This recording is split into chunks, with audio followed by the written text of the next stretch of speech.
Welcome back to another Indiana Stories segment, a branch of America Stories, of course. And we are doing our monthly, I can't believe it's been a month since we've done the last update on the Delphi case, but here we are again.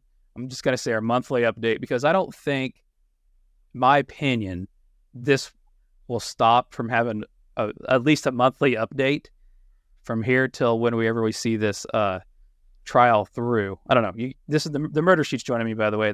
The power couple of the Brad Pitt and Angelina of the true crime podcasting world. Okay, maybe that's a little much. The point being, yeah, I'm glad you guys took a few minutes to chat with me here. What do you think? You think we're going to have these updates all the time? Yeah, I imagine. There's definitely periods in the Delphi case where not a lot is happening. So you do get your stretches where there's not much to update or there's only minor filings. But judging from past history, it seems like there are kind of major updates pretty often, which is kind of unfortunate because oftentimes they're not good updates. Well, I think as we get closer to this trial, whatever happens, I think we'll continue to have more and more. We're definitely starting to get to where, I don't want to call it a game because that just sounds psychotic. Things are just starting, I guess you could say, really here. Ultimately, we're really just getting going and we got a long haul. I say we as in everybody that has any sort of emotional investment, but especially the people that are involved in the case, really just getting started. Absolutely. That being said, so last time we talked about this Odinist claims that came out. And they basically, when the defense filed purposely, wanted everybody to see it, in my opinion. And it's all starting to play out a little bit more now. They released information saying, hey, Richard Allen did commit the murders. This is what happened, which is all part of a defense trial, and I get that. They claimed with this Odinist cult. Am I saying that right? Yeah. Or cult, I guess. That sounds maybe biased. I don't know if by nature they're actually a cult, but that's how you got to determine them. Defense used. So that's okay. So I'm on the right track there. Then I'm not saying anything out of line. And they tied this to the connection with the crime scene itself and some of the things that were done at the crime scene. We talked about that on the last episode. And they even went as far to say that, hey, these guards at the prison are involved trying to, I guess, pressure coerce. They made Richard Allen confess to the crimes because the Odinist group they're involved with it. It's a whole situation of a lot of people, I guess, coming together to do this, is what the defense is saying. And they said, hey, the guards at the prison, and this is all I'm not looking at anything in front of my screen. I'm not reading any official terms here, right? This is just a casual conversation about it and an update for the listeners interested. But they haven't even gone as far to say there were badges on the uniforms at the prison, which, this is my opinion. There's two things to it. Man, would they really be allowed to wear that in that environment? Then the other part of me, I'm not as surprised as other people that this news just came out, because I assumed the defense said that for a reason. That's how I looked at it when it happened. So when the news came out this week, I'll let you guys touch up on it more, that they actually, and I don't know all the details, a couple different individuals they have statements from say, hey, we do wear these patches. That may or may not be what it actually is connected to. But am I crazy to say that I'm not surprised that they had the patches on after that was leaked? I mean, after they submitted that document last month, everybody's acting really shocked. To me, I'm not shocked. They wouldn't have said it unless they had a reason to say it. Is the way I kind of look at it.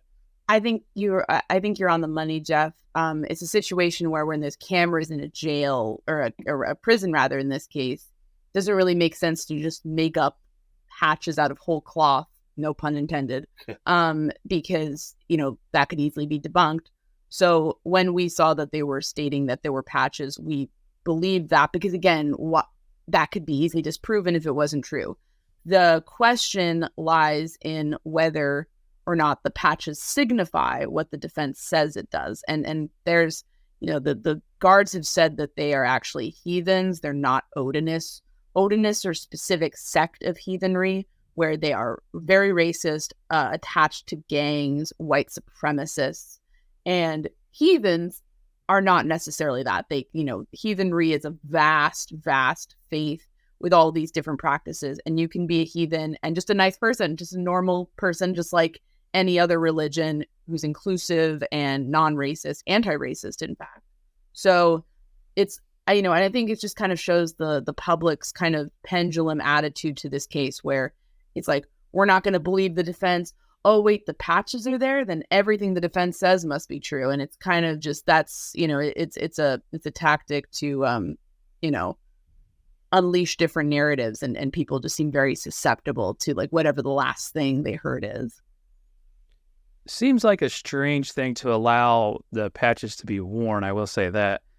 And especially in a place that's, I guess I'm just going to put it in simple terms, ran at a federal, state level, however you want to phrase it. It's connected with the government, right? In some way, this facility. Am I fair by saying that? So to me, that was kind of strange that. Yeah. So is that kind of, is that fair to say that that's kind of strange that being a division of that they wouldn't probably have more strict rules on that? I'm not getting caught up on this, but that was kind of strange to me. I think that it seems like from the documents filed by IDOC that they were breaking the rules by doing that, or were they allowed? That was my impression. You're not really supposed to. From what we've talked to plenty of CEOs, and they've told us consistently, you really shouldn't be, putting, a patch of a cross or something on your stuff. Like it's not a place for self-expression. So it definitely seems like it was a breach of rules, or a breach at least of, what should be rules, because, that's not necessarily the appropriate place for it. Honestly, when this stuff about the patches came up, we were just so in the midst of this unfolding disaster about the leak that we kind of, people were making such hay out of it. We kind of were just like going over our heads, honestly. So the leak, we'll get to the leak here in a minute. So you guys have known about that since before we had talked last, and you were managing through that. Yeah. It's fair to say. Well, we got the leak October 5th. And I think we had talked. Okay, after a little bit. So we got it in the early morning hours of October 5th. Yeah. I think we talked last in mid-September. Yeah. So we were still much less jaded when we last talked to you. At least I'm not the crazy person. At least I'm not the only one thinking that like this patches thing is way out of like that nobody saw it coming once that information was shared. Because to me, it was, I think, going to be a given at that point in time. They were going to connect it somehow. Talk about, I don't know who's behind it all, but man, talk about being really observant, huh?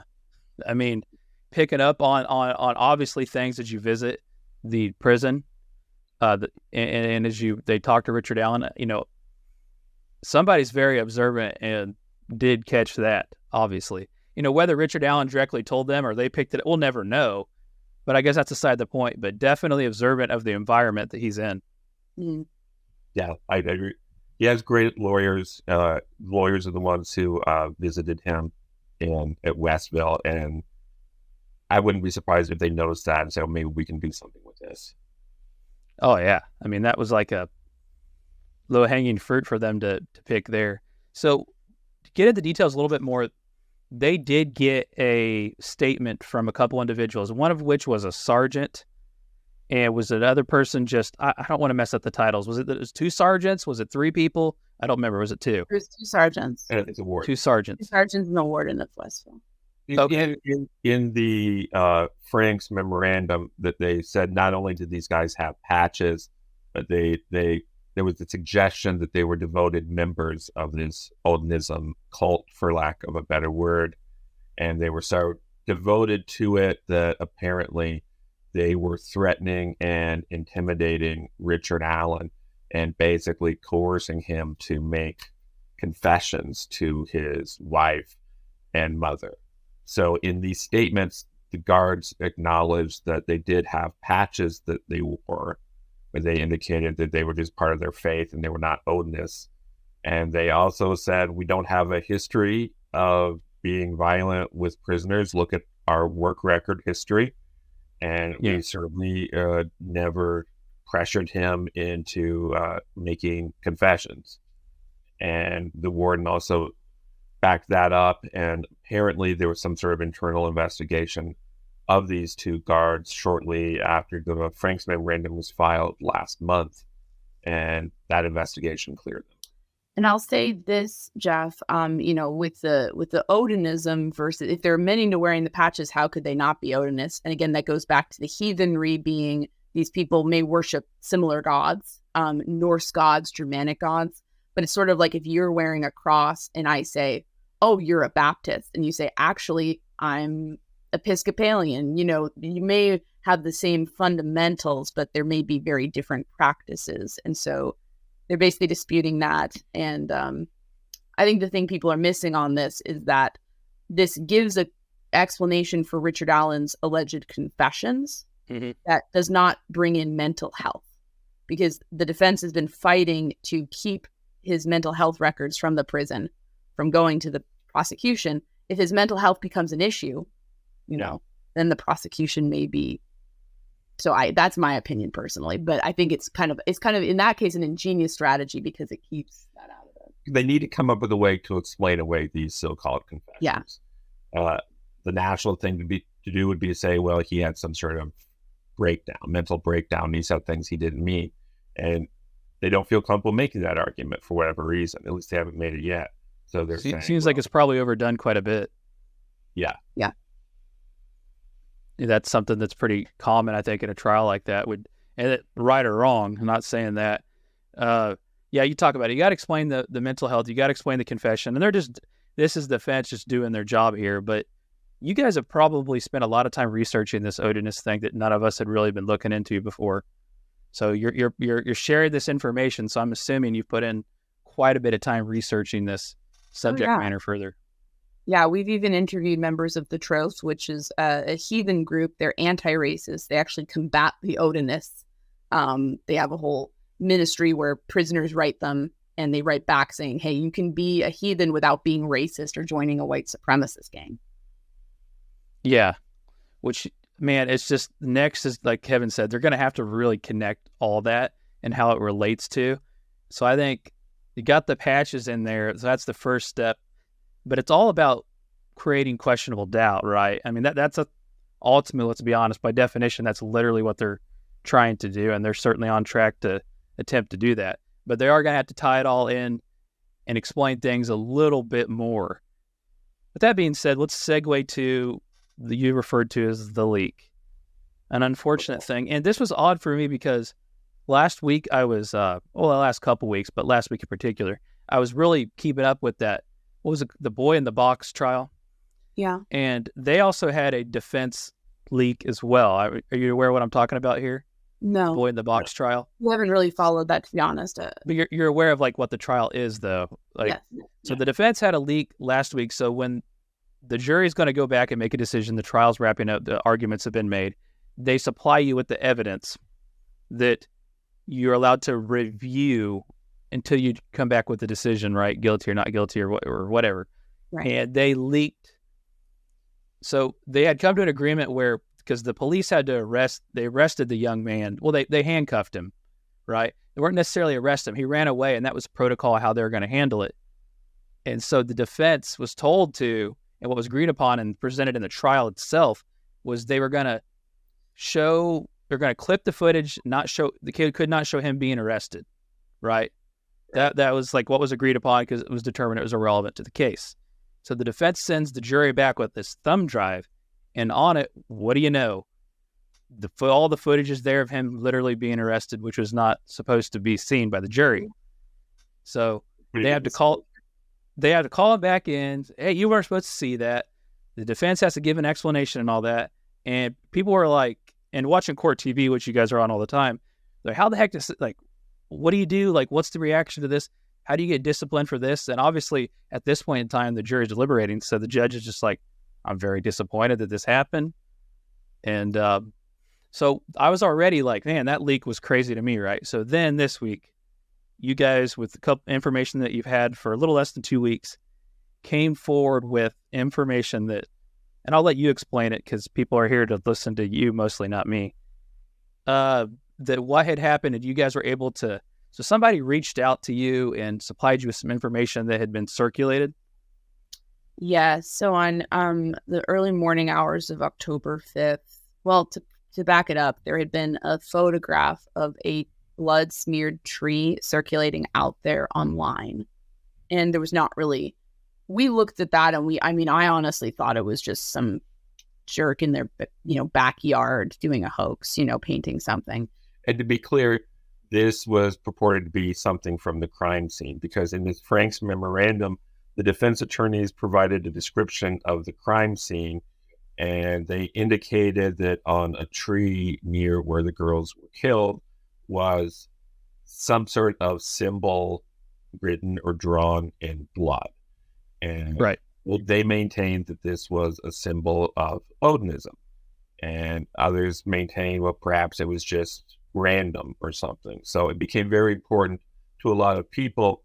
What was this symbol? Yes. And this is the picture that started floating. So that starts floating around. Then the person who published that on social media reached out to us, and in early morning hours ended up sending us a number of more graphic crime scene photographs, in addition to other discovery material. To give you a sense, the discovery material in the Delphi case is under a protective order, meaning that you're really not supposed to leak it. Like there's an order against that from the judge. That's not the case in every trial or every case, but that is the case here because it's so sensitive.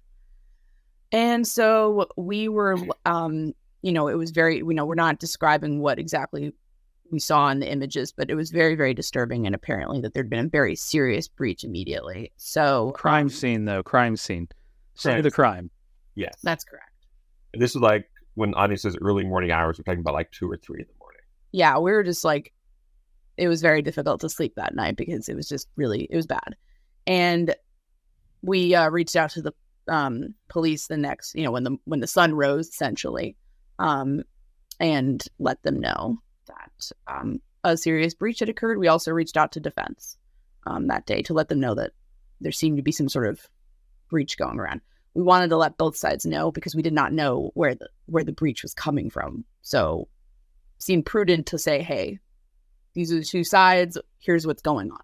And with that, at the same time, the man who sent them to us, who is not associated with the defense in any way and was not the original leaker, he was feeling freaked out. I think he was in a position where he didn't necessarily think through the ramifications.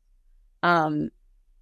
And he wanted to cooperate at that point and wanted to give the police what he knew and basically offered to give us all his information so that we could provide that to police since we're here in Indiana. And we agreed to do that. And basically he said, I'll give this to you on the condition that you go to police. And so we said, okay. And so that's what we did. We basically provided them with everything he had. And the information he had is that he received these images from a person we identified as R. And R happened to be a friend with a former employee of criminal defense in this particular case. This is someone that was close to attorney Andrew Baldwin, used to work there, and never worked there while the Delphi case was going on. This is not like a disgruntled employee or anything like that. But, it's just, I guess, we don't know motivations. We don't know any of that. Right. It's hard to fathom, frankly, but it's just been such a sad and devastating situation, frankly. The families now have to worry. Unfortunately, so we're not the only ones who got these. These have been circulated all over from what we can tell. And the family should not have to worry because if they get published once, then they're on the internet forever. And obviously there's a benefit, an investigative benefit to crime scene photos. Like the jury needs to see them. The judge may need to see them. Certainly the defense and the prosecution and their various experts who are going to testify. All of that. It's not like these don't have a place, but they don't, we've said this, like they don't have a place in the general public. We don't need to see those. And after we reported everything to the police, we deleted them. We don't have them anymore, and we've just been trying to encourage people to remove them as well, because we shouldn't have these. And, we've gotten documents that we've reported on in the past that, we're either accidentally posted. And I feel like there's a spectrum in journalism of stuff that furthers the public's understanding. But as far as we're concerned, these don't have any journalistic purpose whatsoever because none of us have the tools to analyze them because we don't have the full context of the case as the jury will have. Is that so? The saddening part, obviously, just to start, is the victims of the case, which are and I've said it before, ranging from the families of the two girls, of course, Libby and Abby, and then of course there's other victims in this. Richard Allen's family doesn't exactly come out of this great, no matter what. Huge impact on everybody, so that's saddening. So would you say the back end of that is the saddening part is also with that journalism integrity that you touched upon? What was the question? Sorry. Is that like the second part of what's actually sad to you when you get past the most important part, which is obviously the victims being so involved in this case and the thousands of hours you guys spent on it at this point in time? Is that sad? Yeah. Is that what's saddening to you as well? That's not really saddening to me. I mean, I feel like we kind of did the right thing here. I think to me, what's really sad and what's just like understandable, and we relate to this. I feel like curiosity drove a lot of this, and curiosity is a wonderful thing. Like, you're curious, we're curious. Like, we want to know what's going on in these cases. It's just when it trumps everything else, when it trumps like human decency or respect for the court or respect for the process, respect for Richard Allen's rights as a defendant who is not guilty, who is innocent until he's proven guilty. When the curiosity and the morbid curiosity just consumes everything, I feel like we get here because we get people who are acting just based on their own interests and not based on any sort of social responsibility. And that is sad to me because I feel like it's not fair to paint everyone who's interested in Delphi with that broad brush. I think the vast, vast majority of people care about the case. They want to see justice done. They don't want to convict Richard Allen before they have evidence. They just want to let the process play out, and they want to be informed along the way. And that's most of the people that we speak to. That's most of the people who listen to us. That there is a minority of people who let their interest essentially become an obsession, and that obsession is not, in my opinion, always the healthiest thing. And we say that as obsessive people ourselves. Yes. It's not a personal criticism at anyone. It's just that when actions are being taken that could damage a case and could damage a defendant's rights, things have gone way too far. And a lot of it could be the way this case has been managed. There's a long time without a lot of information, so it's kind of been a breeding ground of miscellaneous, probably not very good activity. I'm not blaming anybody, but I'm not blaming the prosecutors or anything, but there was little information for 5 years, so people are just going in frenzy with it. Well, you have a combination of a huge amount of understandable interest, a huge amount of understandable curiosity, and you combine that with a complete lack of verified information. People still want it, and if they can't get it from verified sources, they'll go to crazy people on YouTube or Reddit, and they'll get gossip or lies or rumors which they twist around. So I understand why law enforcement and prosecutions wanted to keep some of these details under wraps. But I certainly think that did contribute to the rise of social media in this case, and social media misconduct. I'm going to also throw some shade at true crime, and that's dangerous because obviously we have a true crime podcast. But for years, as a marketing tactic and a branding tactic, true crime creators have been encouraging their audiences, like, let's solve a mystery together. We'll crowdsource it. We'll all work together and we'll solve a mystery. And that is not how it works. That is not how the system works. I'm not encouraging people from being citizen journalists or citizen sleuths and trying to find things in a responsible manner, but it's gone way too far because we basically said, you can Google and jump to conclusions and figure it all out. And that's why you have people for years posting side by sides with the sketches and their suspect du jour.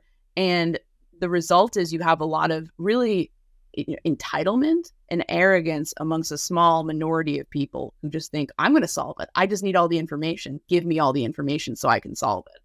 And it's like, that's totally unwarranted. It's totally unwarranted. And I mean, you have like a kind of a media landscape where like people's, experts are weighing in on everything. And half the time it's like, do they really even have the credentials that they say they do? And I just feel like all of that has kind of created this atmosphere that could allow for something like this to happen. And it's just very, very unfortunate. I mean, true crime is just a genre, so let's talk about that a little bit. To me, I mean, you didn't say anything wrong there. It kind of sounds like, to me, when I just analyze what you said and I put my opinion on it, some of the things that make true crime great are also some of the things that have really hurt it. I mean, it's become such a thing that people get involved in, which is not always a bad thing, but just like anything else in life, moderation has to be taken into account. So I think some of the things that's really made this true crime boom in the last 10 years, which I remember getting Investigation Discovery, that channel, and it was crazy. It was cool. And I think before that, you really, besides documentaries and stuff, you kind of relied on the America's Most Wanted or Unsolved Mysteries, things like that. Then when that channel in particular, I'm just going to mention it because I think that everybody's heard of it at this point in time.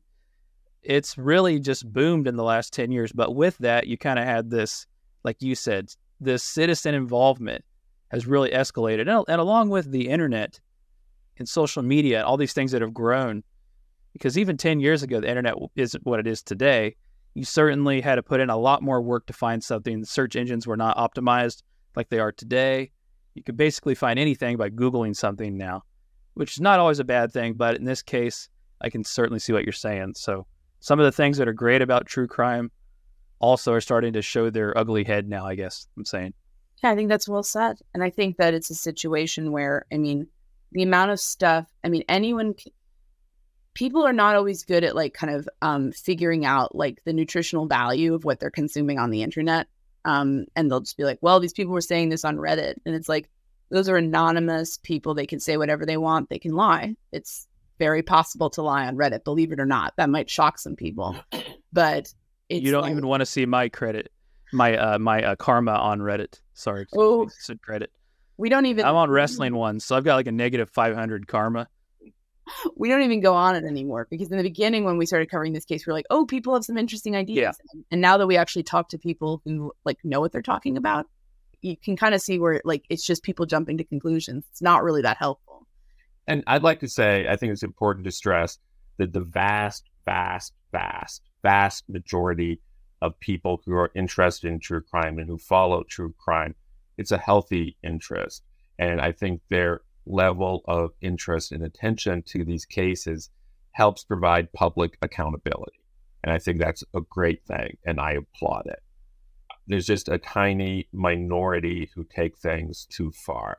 There are people out there who are very upset that we did not post these crime scene pictures. People were saying things like the girls would have wanted those crime scene photos to be posted so people can figure out the truth. It's like, how dare you? Yeah. Show some consideration for the families. Yeah. I mean, I get disgusted with some of that sometimes because it's like you obviously are just operating based on your own. And I also think it's important to place all of this in a context. Mm-hmm. If people have listened to other episodes and then listen to this one with us, we'd probably seem down and sedate, and Ani's obviously and me as well very upset about the state of true crime. And so I wanted to mention that the person we referred to is actually in the midst of all of this took his own life. And obviously we can't be in this man's head and we can't understand why he made this decision. But the fact that it happened when it did is very disturbing. And so that's certainly informed some of our more sedate mood and some of our anger and frustration. It's been devastating because now this tragedy, which is ultimately about two girls losing their lives, has actually expanded. Right. and affected another family. And Mm-hmm. we certainly are against this leak and feel like it was totally wrong. And at the same time, we understand that the people involved are not just leakers. They're people with families and lives, and you can make a bad mistake and still be worth something as a human being. And I just feel so bad for this man's family. At the end of the day, it's just horrible. And even before this man's family got a chance to bury him or have a funeral, there were people online spreading his name. We have to find out the truth about this. They have conspiracy theories. He was murdered by Odinists. And there's obviously something distasteful. It's very distasteful. And I think a lot of people are reaching out with empathy and sort of like, this is an awful situation. But then again, this like little fraction of people who are just Delphi obsessives who just don't have the tact or the restraint to avoid doing stuff like that, which just further, in journalism, there's a concept called harm reduction. You're supposed to, if you have two choices and one, is like going to devastate people's lives, and there's not really much served by it from, either letting the public know about something important, it's you're supposed to consider that. And there's not a lot of consideration for that at times on social media, unfortunately. I definitely think this is a conversation that needed discussed. I don't know how far in detail you guys have gone into the content you've created in the last couple of weeks on that topic right there, but I appreciate you sharing that. Definitely made me emotional. I think it really should make you think twice from what you're doing. And you guys, I want to walk back through one thing before I forget, and then I'm going to come back to this and we'll wrap it up. So just to specify and clear it out, because there's some confusion on this. Yeah. The person was or was not working in the law office. You said was not working in the law office during this entire Delphi thing? That is correct. So the question is going to be, how did they get it then if they didn't work there during this Delphi thing? So we don't know. I can say that generally Andrew Baldwin's firm is called the Criminal Defense Team. It's a very unusual place to work because they try to foster an environment of collaboration, sharing things with one another. People who work there say, you're not just friends, you're not just employees, you're like part of a family. And so if someone leaves under good terms and then comes by to visit, I'm guessing it wouldn't be out of the norm for someone to say, oh, you helped us and you had good opinions when we collaborated before. Let me shoot something by you and see what you think. Is that what you would say? Yeah, that's So you're not saying that somebody leaked to the leaker. I just want to specify that, because the way it kind of sounds like right now, we don't know how the leaker, hit my microphone. We don't know how the leaker got the information. Did somebody leak it to the leaker? Is there more leaking going on than we know about? I guess is why I'm trying to clean up here. We've not seen any evidence in all of this, in all of our digging into this, that the defense team, the attorneys directly knew about this leak. All we've seen is that it's coming through somebody who used to work for Andy Baldwin, who may have gotten improper access, but nothing about like, oh, they directed this. And I'd like also to make a point I don't think we've made in this discussion. The leak ultimately was more than just photos, because this person, we got an opportunity to read the messages exchanged between R and our source. And those messages included a lot of details about defense strategy and things the defense was doing, things that have not reached the public's attention, and also even details like, oh, today Andy's going to drive here and do this, things of that nature. So it's become clear that the person who worked at the firm, the person who had previously worked at the firm who was passing this information along, still enjoyed good relations with people there and was getting information from them. So it was not a one-time breach. It was a extended breach, if that makes sense. No, I just wanted to specify that. If you're just watching television, sometimes that is not explained very well. They kind of go jumping on to the next guest, the next expert or whatever, and what you just said has not been explained really well. in my opinion. Can't speak for what you guys have said because I haven't listened for a few weeks. I'm not going to lie. But I wanted to specify here in this setting. So 2 things left, and I appreciate you staying over with me. I know you're busy.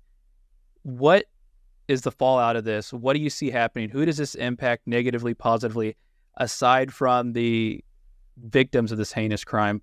I'm just talking in a courtroom setting. So there's a hearing that's been called, and what's the general consensus of what will be discussed there? And what are some possibilities from when this has happened before, some fallouts that have happened from it? Great question. And I know, so tomorrow is going to be the hearing on Thursday, October 19th. Our understanding is that the leak will be discussed. And Judge Frank Gull, who's the judge on this, has a wide range of options because these attorneys are appointed by the court. So Richard Allen isn't paying for them. The state is, and they were brought in by the court. Right. We can reprimand them. Don't let this happen again. She can, there could be fines. There could be contempt of court charges. There could be the dismissal of one or both attorneys. And we don't know this because this is all up to the judge. They have such power and such latitude over handling a situation like this. But again, the consequences could be very severe. Consequences could be comparatively minor as well. Who this negatively affects, in addition to the girls' families, just on an emotional level, it negatively affects, in my opinion, Richard Allen's rights. He's been accused of an awful crime. If images of what he's alleged to have done are published, then I believe that inflames public opinion against him. Maybe for some people, they say, oh, it must be the Odinists who did this, but I think other people are going to be inflamed against him. It's not fair to him prior to his trial. In addition to that, I would say that it negatively impacts the defense because there's a credibility issue here. You know, when they're directed to, guard this material carefully and it gets out, there's also an issue of if they are removed, then what happens? It's an awful situation. And, even though we've not seen any evidence implicating the lawyers directly, it's going to come down on them because this is not, if it was a situation where this was like a current paralegal who was doing something to sabotage them, but who had filled out the paperwork and the lawyers had done everything correctly, then it would come down on that person. But the buck stops with the attorneys, we believe, in this situation. So it's going to be ramifications for them, is my view. What do you think? Yeah, and I'd also like to stress another thing to consider in terms of the rights of Richard Allen. If the most extreme thing happens and Judge Gull ends up removing both of these defense attorneys, then obviously this man's trial is not going to happen in January. There's so much evidence in this case. It's such a complicated case that if there's new attorneys appointed, they're going to need a lot of time to go through all that. And Richard Allen is innocent until proven guilty. He hasn't been convicted of anything. He's already been in prison for a year. And so that time is going to be extended. Yeah. And we just want to say, Jeff, this is just, sorry, just an aside.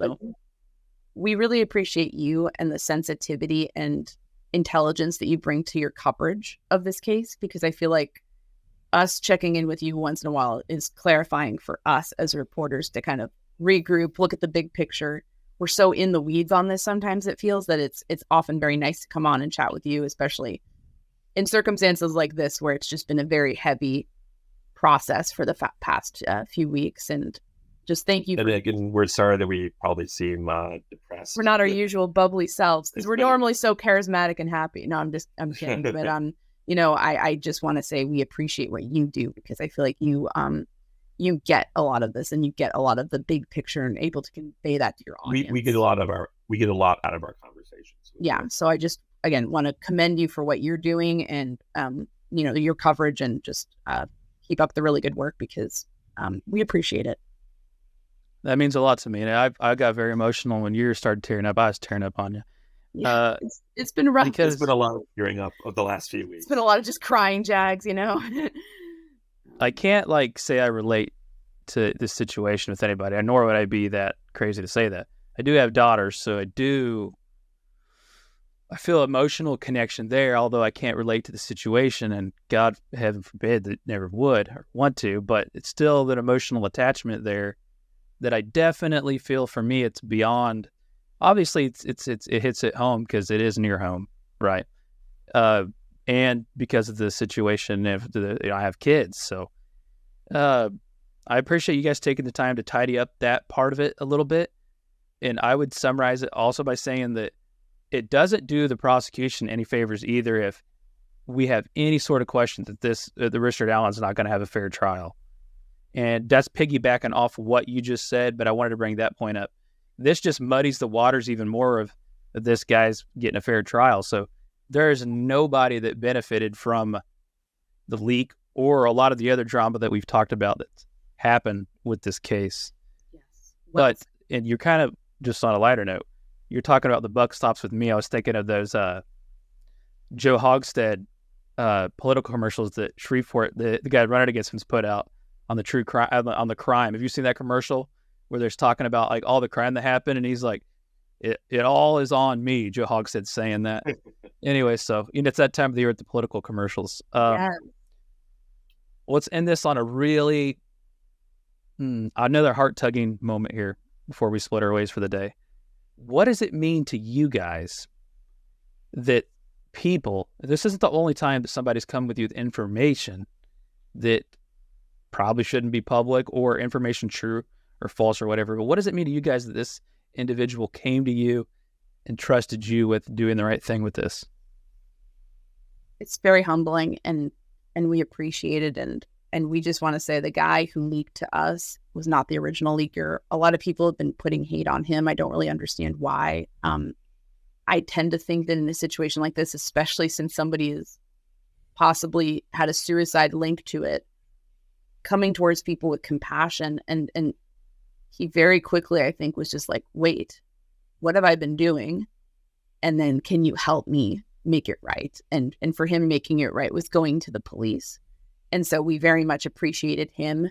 I feel like we've gotten to know him, and he's a nice guy. And we've all of us made mistakes. All of us have done things that we may not be proud of or embarrassed by. And we all deserve better than to be judged by our worst moments. And I just feel like he immediately rectified the situation by saying, okay, I was participating in this leak. And then all of a sudden you're like, I'm sure we've all had that moment of realization where we've been doing something. We've almost been so one-track minded. We're just doing it. And then we kind of come up for air and say, I may need to do something differently now. And I feel like the strength of changing your mind and switching and pivoting says a lot more about somebody's character than just the initial mistake. And so we appreciate him and appreciate the trust he gave us a lot. How have you guys grown as individuals and professionals since we started this journey with this case? So this case has done a lot of things, had a huge impact on a lot of people, but you guys in particular, how would you say it's changed as far as your view on law, Kevin, then, Anya and Kevin, I guess, your view on journalism? We talked about true crime directly, but what about you guys personally? This has got to be just a crazy journey this last year and a half, 2 years that you guys really dug deep in. Well, I guess it's been about a year since you dug deep. Yeah.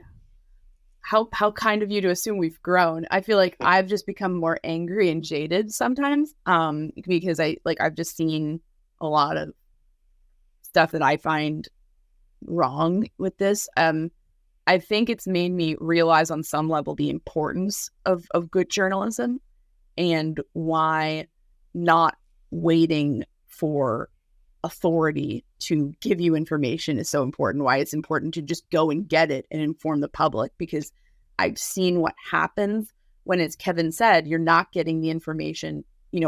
Credible reporters are very busy, especially at the local level. They are covering everything. They're running around and covering a fire and then city hall meeting, and they don't have a lot of time to dig. And so it's not a criticism to say that sometimes it's hard for them to break through a story if they're not being given any official word from law enforcement in this case. But when that happens, when all the credible journalists go home because they don't have any reporting to do, because they can't get facts on the record from authorities, then you have the clowns sweep in and they just start making stuff up. And if nobody is going there and pushing and saying, what is really going on? Let's get this out there. Then you have an informational vacuum, and that's dangerous. And that is harmful to the people at the center of this. And so that it's heightened my resolve to try to do journalism, responsible journalism in a new media format. And I'll say for me, one thing, when you're not a part of the case directly, when you're just reading about it as a news consumer, I think it's easy to almost think of it as a story, like no different from something you might read in a book. Only instead of a book, I'm reading it on a computer monitor or a newspaper. And so it's easy to lose track of the fact that these are real people at the center of it. And I'm going to be vague about our sources, but we have a lot of sources all over the case that we've talked to and come to know. And that's been meaningful to get to know that these are all real people. And also, generally speaking, anytime we've talked with people and learned more about what's happening behind the scenes, I think it's fair to say we've developed more empathy and understanding. I feel that really everybody involved in this is really doing their best. And it's easy to say, oh, John Doe really messed up when he made this choice, or so-and-so did this. They just don't care. But everybody in this case cares, and they're all doing their best, but they're human. And so I think it's increased my empathy for everyone in the case.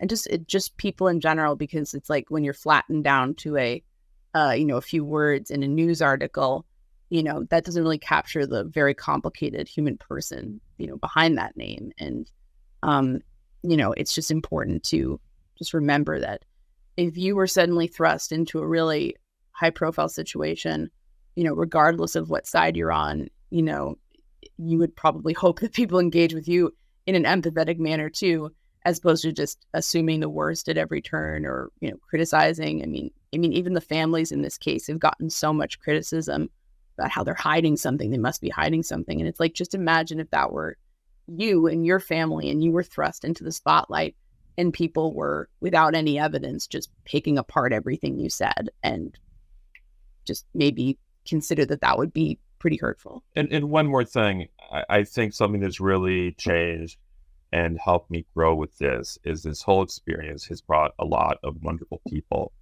into our lives. We've been complaining about some of the social media stuff with justification, but we've met a lot of great people. We've met you. We wouldn't have met you if not for this case, and you're a great person. We really get a lot out of our conversations with you.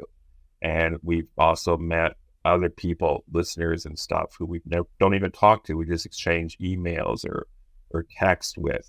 And there are so many good people out there. There's so many good and caring people. It really does give you faith for the future.